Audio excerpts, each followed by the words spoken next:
అందరికీ తెలిసిందే రీసెంట్గా రామ్ చరణ్ ఉపాసన వాళ్ళకి ట్విన్స్ పుట్టారు. ఈ ఆనందంలో మెగాస్టార్ చిరంజీవి గారు ప్రెస్ మీట్ పెట్టడం జరిగింది.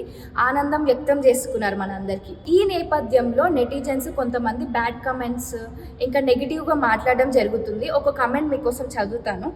This obsession for a baby boy in 2026 is so disappointing to see. Also, Kin Kara not even getting 10% of such a grand welcome when she arrived proved to this sick man.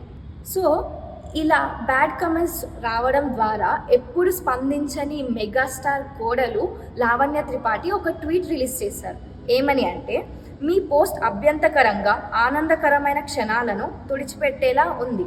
కుటుంబంలోని మహిళలు మనవరాలతో చిరు ఎంత ఫ్రెండ్లీగా ఉంటారో మీకు తెలియదు. ఆయన చేసే దాంట్లో చాలామంది 1% కూడా చేయరు. తెలియని వ్యక్తుల గురించి మాట్లాడొద్దు అంటూ ఆమె స్పష్టతపై హెచ్చరిక ఇచ్చారు. సో చిరంజీవి క్యారెక్టర్ బయట పెట్టిన లావణ్య త్రిపాఠి గారు ఒకటే అంటున్నారు, మనకేం తెలుసండి వాళ్ళు గ్రాండ్గా చేస్తున్నారా, ఈ పాపకి ఇలా చూస్తున్నారా, ఆ బాబుకి ఇలా చూస్తున్నారా అనేది it's none of your business. ఎవరి లైఫ్ వాళ్ళది. సో ట్విన్స్ పుట్టారని ఆనందించి బ్లెస్సింగ్స్ ఇవ్వాలి తప్ప అలా నెగిటివ్ కమెంట్స్ ఇవ్వడం ఎందుకు? ఇది చాలా తప్పు కదా.